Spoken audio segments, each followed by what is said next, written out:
ஆன்மீக அன்பர்கள் அனைவருக்கும் தெய்வீக எண்ணங்கள் யூடியூப் சேனலின் சார்பாக அன்பான வணக்கங்கள். இன்னைக்கு நம்ம தெய்வீக எண்ணங்கள்ல பார்க்கக்கூடிய மிகவும் ஒரு முக்கியமான பதிவு 2025 வருடம். இந்த வருடத்தின் ஆவணி மாதத்தில் வளர்பிறை சதுர்த்தியில் வருகின்ற விநாயகர் சதுர்த்தி என்று வாங்கக்கூடிய முக்கியமான சில பொருட்கள் மூலமாக செல்வ வளம் உங்களுக்கு பெருகும். அதனால செல்வம் சேர வாங்கக்கூடிய முக்கியமான பொருட்கள் என்னென்ன, இதை பற்றி தான் இந்த பதிவுல விநாயகர் சதுர்த்தி வழிபாடோடு சேர்த்து பார்க்க போறோம். பதிவை தொடர்ந்து கடைசி வரைக்கும் பார்த்து பயன்பெறுங்கள். தெய்வீக எண்ணங்கள் சேனலை இப்பதான் நீங்க முதல் முறையா பாக்குறீங்கன்னா கீழே இருக்கிற சப்ஸ்கிரைப் பட்டனை கிளிக் பண்ணிக்கோங்க, பக்கத்துல இருக்கிற பெல் பட்டனையும் கிளிக் பண்ணிக்கோங்க. தினம்தோறும் ஒரு ஆன்மீக தகவல் கொடுக்குறேன், அது உடனே நோட்டிபிகேஷனா வரும், நீங்களும் பார்க்கலாம். விநாயகர் சதுர்த்தி விநாயக பெருமானை வழிபடுவதற்கான நாள் மட்டும் இல்லாம நம்ம வீட்டுல செல்வ வளம் பெருகுவதற்கு, நன்மைகள் நடப்பதற்கு, நேர்மறை ஆற்றல்கள் அதிகரிப்பதற்கு, வெற்றி கிடைப்பதற்கு, நல்ல வேலை கிடைப்பதற்கு, எந்த வேண்டுதல்கள் வைத்தாலும் அது கிடைப்பதற்கு உண்டான ஒரு நாள் அப்படின்னு சொல்லலாம். அதனால தான் இந்த நாள்ல நம்ம வாங்கக்கூடிய சில பொருட்கள் மூலமாகவும், செய்யக்கூடிய வழிபாடுகள் மூலமாகவும், நீங்க செய்கின்ற தானங்கள் மூலமாகவும், சொல்கின்ற மந்திரங்கள் மூலமாகவும் நமக்கு பல மடங்கு நன்மைகள் நடக்க ஆரம்பிக்கும். அதனால தான் விநாயகர் சதுர்த்தி அன்று விநாயகர் பெருமானை மனமுருக வழிபாடு செய்வோம். சில முக்கியமான பொருட்களை நம்ம வாங்கி வீட்டுல வைத்தாலே நமக்கு நன்மைகள் நடக்க ஆரம்பிக்கும். நன்மைகள் நம்முடைய வீடு தேடி வரும். விநாயகர் பெருமானுடைய அருள் எப்பொழுதுமே நம்ம வீட்டுல இருக்கும் அப்படின்றது நம்பிக்கை.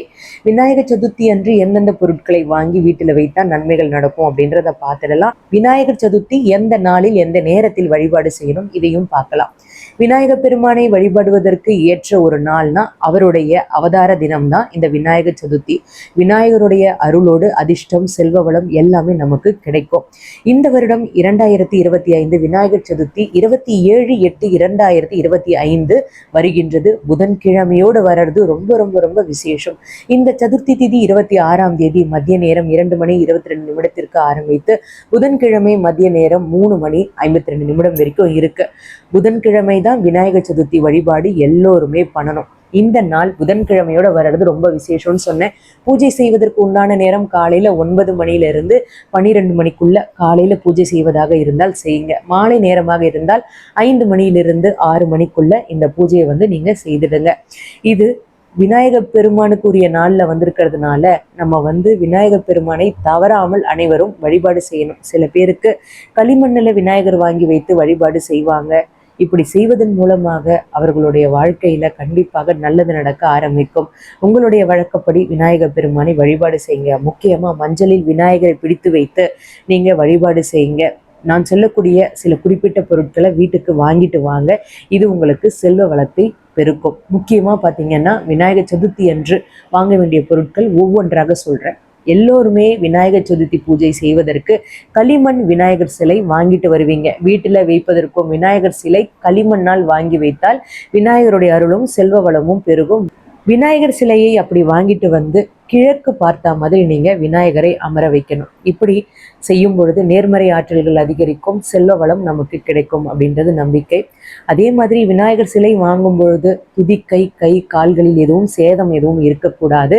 அந்த மாதிரி நீங்க பார்த்து வாங்குறது ரொம்ப ரொம்ப நன்மையை உங்களுக்கு கொடுக்கும். அடுத்தது விநாயகர் சதுர்த்தி என்று வாங்கக்கூடிய இன்னொரு பொருள் என்ன அப்படின்றத பார்த்துடலாம். அருகம்புல் அனைவரும் வாங்கிட்டு வாங்க. ஒரே ஒரு கட்டாக இருந்தாலும் சரி, இல்லை ஒரே ஒரு இலை நமக்கு கிடைத்திருக்கு அப்படின்னாலும் சரி, இந்த அருகம்புல்லை தவறாமல் வாங்கிட்டு வாங்க. இதன் மூலமாக நமக்கு அதிர்ஷ்டம் கிடைக்கும். விநாயகர் பெருமானுக்கு பிடித்த இலைனா அது இந்த அருகம்புல் தான். அடுத்தது எருக்கம் இலையும் சொல்லுவோம். செல்வமும் அதிகரிக்கும். இதை நீங்க வாங்கிட்டு விநாயகர் பெருமானுக்கு வைத்து வழிபாடு பண்ணுங்க. இதுவும் உங்களுக்கு நிறைவான செல்வத்தை அள்ளித்தரும். அடுத்தது வாங்கக்கூடிய ஒரு பொருள் என்ன அப்படின்னு பார்த்தீங்கன்னா எருக்கம்பூ, வெள்ளை எருக்கம்பூ. இதை வாங்கிட்டு வாங்க. இந்த வெள்ளை எருக்கம்பூ வாங்கிட்டு விநாயகருக்கு கோர்த்து மாலை மாதிரி நீங்க சாற்றலாம். இப்படி விநாயகருக்கு பிடித்த இந்த பூவை வைத்து வழிபாடு செய்யும் பொழுது நம்முடைய வேண்டுதல்கள் சீக்கிரமாக நிறைவேறும் அப்படின்றதுல எந்த ஒரு சந்தேகமும் கிடையாது. அடுத்ததாக வாங்கக்கூடியது மஞ்சள் வாங்கிட்டு வாங்க. மஞ்சள் அப்படின்றது பார்த்தீங்கன்னா ஒரு மங்களகரமான பொருள். இந்த மஞ்சளை நீங்க வாங்கிட்டு புதிய மஞ்சளில் விநாயகரை பிடித்து வைத்து வழிபாடு பண்ணுங்க. புதிய மஞ்சள் வாங்கிட்டு நீங்க பூஜை செய்வதற்கு முன்பாக அந்த மஞ்சள்ல விநாயகரை பிடித்து வைத்து சிறிதளவு குங்குமம் வைங்க. வாசனையான மலர்கள் விநாயகருக்கு போட்டு நீங்க வழிபாடு செய்ய ஆரம்பிங்க. அன்றைய தினம் வாங்கின மஞ்சள்ல நம்ம செய்யும் பொழுது நமக்கு நன்மைகள் நடக்க ஆரம்பிக்கும். அடுத்தது ஏதாவது ஒரு இனிப்பு வாங்கிட்டு வாங்க. அந்த இனிப்பு பொருள் வெல்லமாக இருக்கலாம், இல்லைன்னா சர்க்கரையாக இருக்கலாம், கல்கண்டாக இருக்கலாம், அப்படி இல்லைன்னா லட்டு கடைகளில் விற்கும். அந்த லட்டு ரொம்ப ரொம்ப விநாயகர் பெருமானுக்கு பிடிக்கும். அதையும் வாங்கிட்டு பூஜை அறையில் வைத்து வழிபாடு பண்ணுங்க. இப்படி நீங்கள் செய்யும் பொழுது கண்டிப்பாக விநாயகர் பெருமான் மனம் மகிழ்ந்து உங்களுடைய நெய்வேத்தியங்களை கண்டிப்பாக ஏற்றுப்பார். நீங்கள் இந்த மாதிரி பிரசாதங்கள் வைக்கும் பொழுது மோதகம் வைங்க. தவறாமல் வீட்டில் மோதகமும் கொழுக்கட்டையும் செய்து வைத்து வழிபாடு பண்ணுங்க. முடிந்தால் பச்சரிசி வாங்கிட்டு வாங்க, இல்லை பச்சரிசி மாவு அன்றைய தினம் வாங்கி கொழுக்கட்டை பண்ணுங்க புதியதா.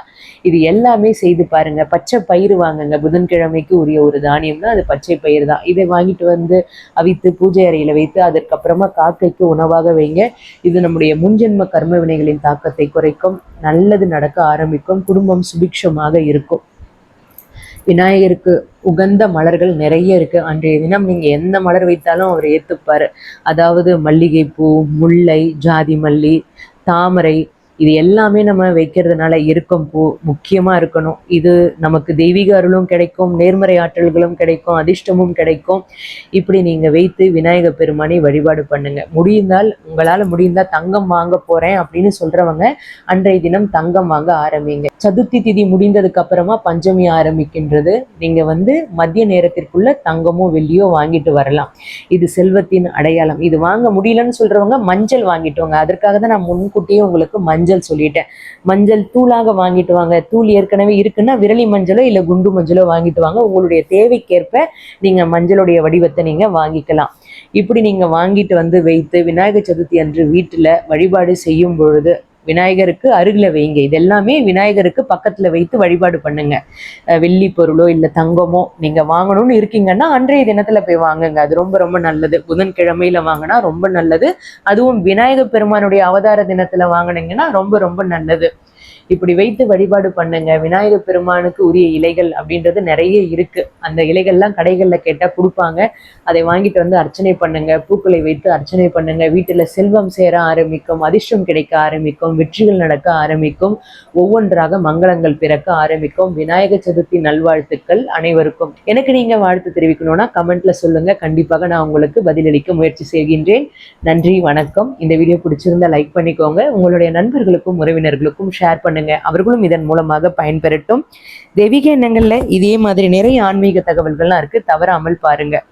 இன்னும் நீங்க தெய்வீக எண்ணங்கள் சேனலை சப்ஸ்கிரைப் பண்ணாம இருக்கீங்கன்னா கீழே சப்ஸ்கிரைப் பட்டன் இருக்கு, சப்ஸ்கிரைப் பண்ணிக்கோங்க. பக்கத்திலே பெல் பட்டன் இருக்கு. தினமும் நான் கொடுக்கக்கூடிய ஆன்மீக தகவல் உடனே நோட்டிபிகேஷனா வரும். நீங்களும் பார்க்கலாம். மீண்டும் நாளை ஒரு நல்ல ஆன்மீக தகவலோடு நான் உங்களை சந்திக்கின்றேன். நன்றி, வணக்கம்.